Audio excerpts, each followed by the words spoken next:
Good morning everyone, welcome to A1 solution dare to dream maths to Mishra. आज class 7 distinguish acid and base जो है chapter जो है acid base and salt वो जो है डिस्कस करने जा रही हूँ। तो फिर सबसे पहले जो टॉपिक है वो है डिस्टिंग्विश एसिड एंड बेस की। मतलब हम लोग जानते हैं कि कोई सामान एसिड का है, किसी सब्सटेंस में जो है बेस प्रेजेंट है, कोई न्यूट्रल है, तो उन दोनों में मतलब डिफरेंस क्या है, उन लोगों का नेचर क्या है। तो फिर हम लोग इसको मतलब अच्छे से जब ये सारा टॉपिक पढ़ेंगे तो फिर वो टॉपिक हमारा खुद क्लियर हो जाएगा।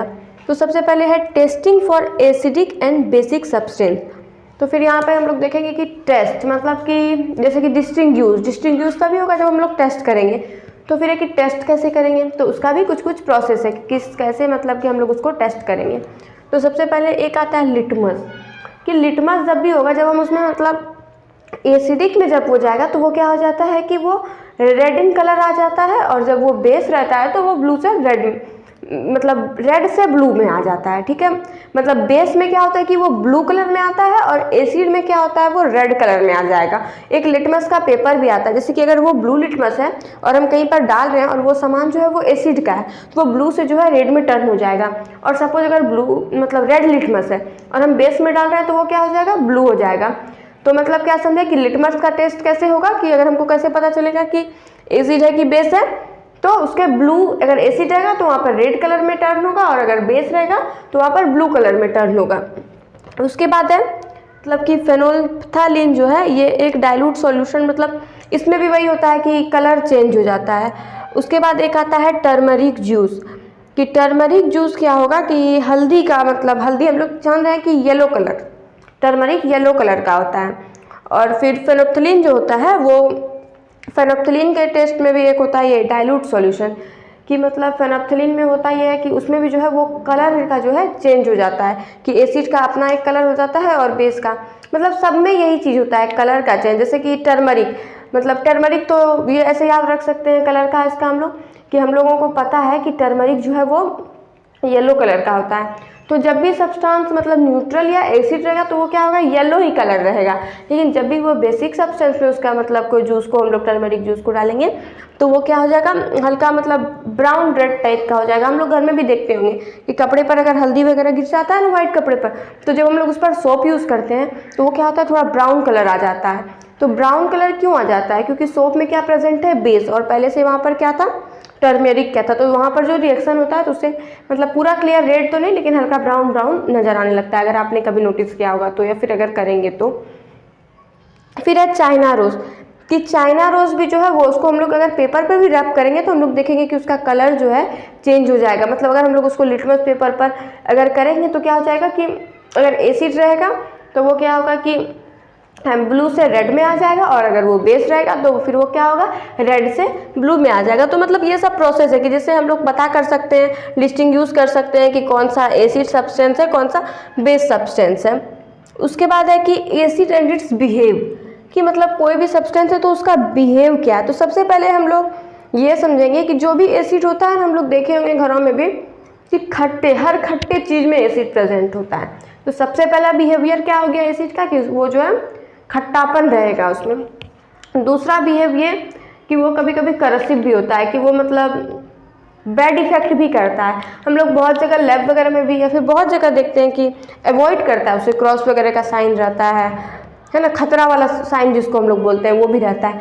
मतलब कि एसिड जो है समटाइम हम लोग सुनते होंगे एसिड अटैक हो गया, तो वो क्या होता है वो भी हम लोग पढ़ेंगे कि किस टाइप का एसिड किस तरह का होता है, कौन सा मतलब ज़्यादा इफेक्टिव होता है कौन सा नहीं होता है। तो फिर वही है उसका बिहेव।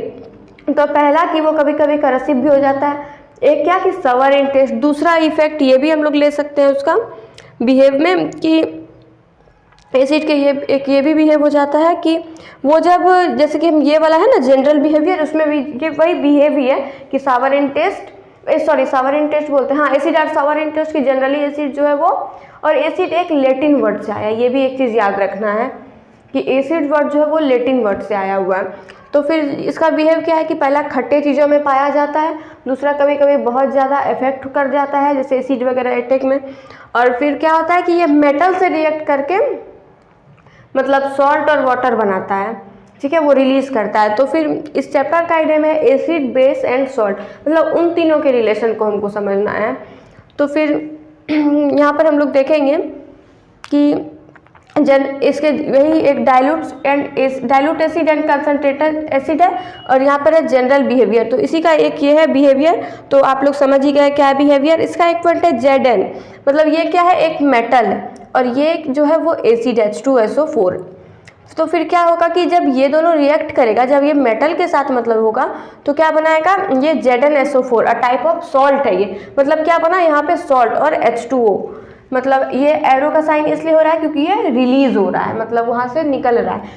तो ये हो गया। एक है dilute acid and concentrated acid. तो अभी हम जैसा कि बता रहे थे कि कुछ जो है बहुत ही हार्मफुल हो चाहे, जैसे एसिड अटैक वगैरह में हम लोग बोलते हैं, या फिर लैब वगैरह में भी कुछ एसिड होते हैं जिसको बोल देते हैं कि एकदम छुए नहीं, होता है ना, तो वो वही होता है कंसंट्रेटेड और डाइल्यूट। तो ये दोनों में होता क्या है कि ये दोनों अलग अलग है। कि डाइल्यूट कब होगा कि सपोज लैब वगैरह है, हम लोग लैब जा रहे हैं, अवॉइड तो कर रहे हैं, लेकिन कभी कभी बच्चे लोग कोई भी अगर सपोज अलाउ तो नहीं होता, हम लोग कोट वगैरह भी लैब में पहन के जाते हैं, तो लेकिन होता ये चीज़ है कि सपोज कभी गलती से अगर कुछ हो गया, तो इसके लिए कुछ एसिड के सॉल्यूशन वाले में क्या किया जाता है, एसिड से ज़्यादा उसमें पानी मिला दिया जाता है। तो क्या होता है कि उसका जो मतलब करसिव वो पॉइंट जो होता है वो कम हो जाता है, मतलब वो कम खतरा वाला रहता है।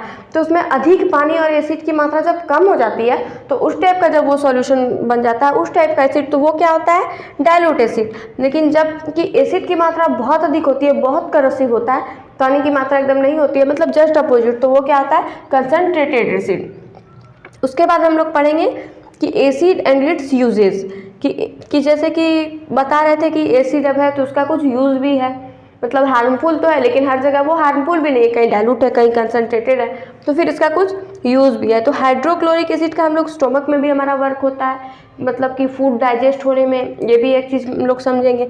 एक होता है टैनिंग ऑफ लेदर, इसमें भी इसका यूज़ होता है। नेक्स्ट यूज है जो है एसिड का, वो एक मतलब एसिड जो है नाइट्रिक एसिड। तो नाइट्रिक एसिड का कब यूज़ होता है, मैन्युफैक्चर ऑफ फर्टिलाइजर। फर्टिलाइजर मतलब क्या, वही क्रॉप वगैरह के क्रॉप प्रोडक्शन में जो हम लोग मतलब उसको ज़्यादा फर्टिलाइज, भूमि को मतलब सोइल को फर्टाइल बनाने के लिए यूज़ करते हैं केमिकल सब्सटेंस। तो chemical substance used for make more fertile soil, तो that is called fertilizer, that substance. तो फर्टिलाइज़र का भी प्रोडक्शन में नाइट्रिक एसिड का सब मतलब नाइट्रिक एसिड के कारण होता है। फिर है सल्फ्यूरिक एसिड, तो वो भी डिटर्जेंट बनाने में, मैन्युफैक्चर में, कुछ एक्सप्लोजिव प्रोडक्ट लाइक पटाखा वगैरह होता है, तो उसको करने में, मतलब कि बहुत तरह के यूज़ जो होते हैं, इससे भी जो है पटाखा वगैरह का जो फॉर्मेशन होता है उसके में भी नाइट्रिक एसिड की ज़रूरत पड़ती है। साथ में मतलब इसमें क्या होता है कि डिटर्जेंट भी होता है, डिटर्जेंट का मैन्युफैक्चर, फर्टिलाइज़र का भी हो जाता है। फिर इसमें क्या बता रहे थे एक चीज़ और, हम manufacture of fertilizer, detergent, yes, explosive product, पटाखा वगैरह भी जो होता है वो भी जो है सल्फ्यूरिक, मतलब सल्फ्यूरिक एसिड को क्या कहा जाता है, किंग ऑफ केमिकल, कि मतलब इसमें बहुत सारे हेल्प, मतलब ये बहुत से कामों में मदद करता है, इसको किंग बोला जाता है, किंग ऑफ केमिकल। फिर एस्कॉर्बिक एसिड की, वो जो विटामिन सी में प्रेजेंट होता है, जो कि हमारे आई वगैरह के लिए अच्छा होता है। मतलब हर एसिड का अपना अपना यूज़ है। जैसे कि आपके घरों में नींबू में कौन सा एसिड पाया जाता है, साइट्रिक एसिड। जैसे कि ऑरेंज में भी कौन सा एसिड पाया जाता है, साइट्रिक एसिड। पोटैटो में जैसे कि ऑक्जेलिक एसिड मतलब सब टोमेटो में ऑक्जेलिक एसिड पाया जाता है।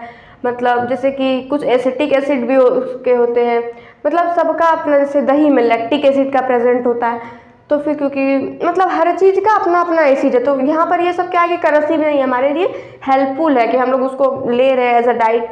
और कभी कभी क्या होता है कि वो करसिव इन नेचर हो जाता है, तो ये हमारे लिए इसका मतलब क्या है कि इतना सारा यूज़ भी है, ये अच्छा भी है और ख़राब भी है। अगर इसका मतलब अगर वो डाइल्यूट में है तो फिर वो ठीक है, और अगर वो कंसंट्रेटेड में है तो वो मतलब करसिव इन नेचर है। अब है कि बेस, तो बेस का हम लोग क्या लेंगे, जस्ट अपोजिशन, कि बेस तक सबसे पहले कि इसका जैसे उसमें सावर इन टेस्ट था, तो क्या होगा कि base are bitter in taste, कि ये क्या होता है कि वो खट्टा लगता था, ये बीटर टाइप्स लगेगा। फिर क्या है कि वो जो है टर्न रेड लिटमस आता था, ये क्या होगा, टर्न ब्लू लिटमस आएगा। और फिर क्या होगा कि यूजेज ऑफ बेस की, जैसे कि हम एक एग्जांपल बता रहे थे कि सोप को जब हम लोग कपड़े पर रब करेंगे तो टर्मरिक के कारण मतलब वहाँ पर जो रिएक्शन होगा सोप और टर्मरिक का तो वो ब्राउन हो जाएगा। मतलब कि वह क्या वहाँ पे ब्राउन हो रहा है, मतलब वहाँ पे बेस बताए थे कि सोप में बेस है, तो सोप के भी फॉर्मेशन में बेस का काम होता है। मतलब बेस के भी बहुत से यूजेज है हमारे लिए। तो फिर जो है जैसे कि डिटर्जेंट के भी उसमें बेस का है, मतलब जो सब चीज़ उसमें मेनली इसमें भी फर्टिलाइज़र वगैरह हर चीज़ के यूज़ में मतलब बेस का यूज़ होता है। फिर है न्यूट्रलाइजेशन रिएक्शन,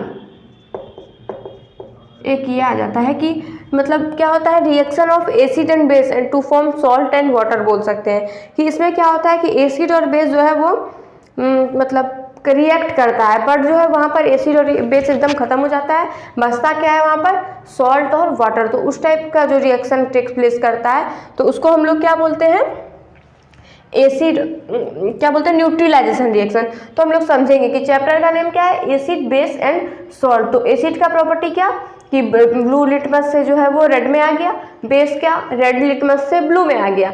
तो एक चीज़ अपोजिशन में, मतलब वहाँ पर हम लोग उसका डिफरेंस में लिख सकते हैं ये चीज़, वो दोनों जस्ट अपोजिशन में कि एक sour in taste acid and base is bitter in taste. तो मतलब ये हुआ और फिर सॉल्ट क्या अदर से आ गया कि जब वो दोनों मतलब रिएक्शन करेगा तो फिर क्या बनेगा सॉल्ट। जैसे कि हम लोग एसिड और प्लस बेस जब रिएक्ट करेगा तो क्या बनेगा सॉल्ट प्लस वाटर। जैसे कि हम लोग इसको ऐसे समझ सकते हैं कि KOH एंड प्लस HNO3 ये क्या है, एक एसिड है और एक बेस है। जब ये रिएक्ट करेगा तो देखिए यहाँ पर OH है, यहाँ पर H है, तो यहाँ पे क्या हो गया 2H और O, तो ये क्या हो गया H2O, वाटर बन गया। बाकी बचा क्या K एंड NO3, तो H2O क्या बन गया आपका वाटर और ये क्या हो गया सॉल्ट। तो KNO3 is a type of salt. तो हम लोग क्या देखें कि एसिड और बेस का जब न्यूट्रलाइजेशन रिएक्शन होगा तो वहाँ पर क्या बचेगा सॉल्ट और वाटर। तो इस टाइप के रिएक्शन को हम लोग बोलेंगे न्यूट्रलाइजेशन रिएक्शन।